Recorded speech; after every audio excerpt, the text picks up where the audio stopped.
Ad Agency Exec Gart Williams has been placed at a point in his life where his self-worth has been silenced by the environment molded around him, and his commute by train transpires into him seeing a stop at Willoughby as more than a dream, and a station he would then contemplate on visiting when he arrives at the Twilight Zone.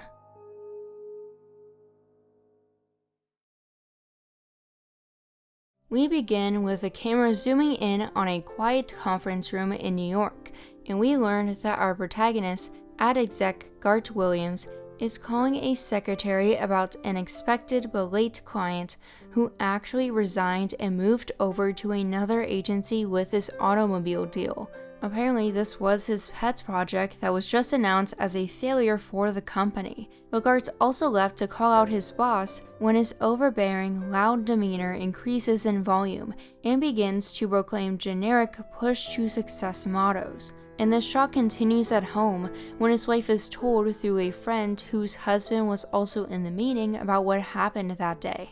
And she not only guilts him about his non-competitive personality, but also the first thing she asks is if he still has a job and implies that she may leave their marriage. Unfortunately, we follow Gart at a breaking point. He wants to be in a world that's not overwhelming him with stress, and allows him to embrace his own sense of self, something he can only find in a relaxed state on his train route to work and home. And this is where the imaginative sense of the Twilight Zone is featured, as every time Gart falls asleep on this commute, which we see on 3 occasions, he finds himself transported to the train station for Willoughby in 1888. In contrast to his real life, it's calm, soft-spoken, and refreshingly well lit.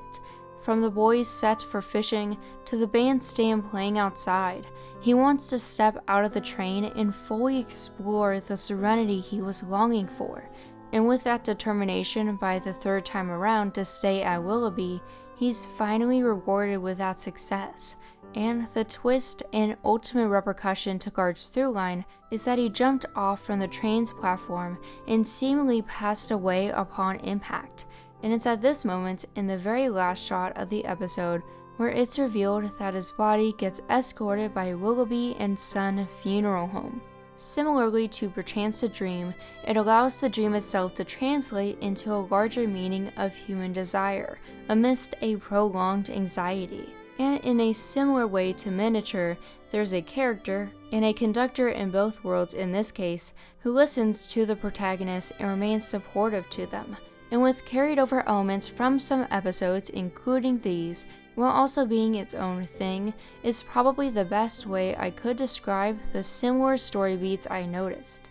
Nonetheless, A Stop at Willoughby is a visually strengthening piece that, while foreshadowing a man's death, and is primarily through lighting contrast, showcases a broken person who isn't heard until he paves the internally destined path of peace he needed for his eternal suffering to cease. James Staley, who portrays our main character, is the standout performance and remains an authentic and empathetic one to look out for.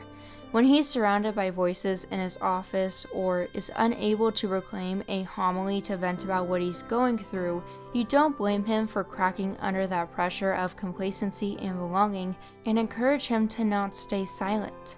And from the sharp juxtapositions between the twinkle of sincere enthusiasm that appears when he talks about Willoughby and the exhaustion and lack of emotion that masks that off, you want to reach out towards him and to offer moral support. You want to see him rewarded for his work, and you want to see him begin again.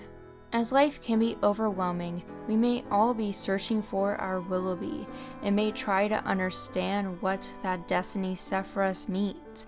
But if Gart Williams can teach us anything, it'd be for all of us to pursue happiness and to see where it takes us, because maybe there's a light at the end of the tunnel that has been awaiting us on our unique path of life all along.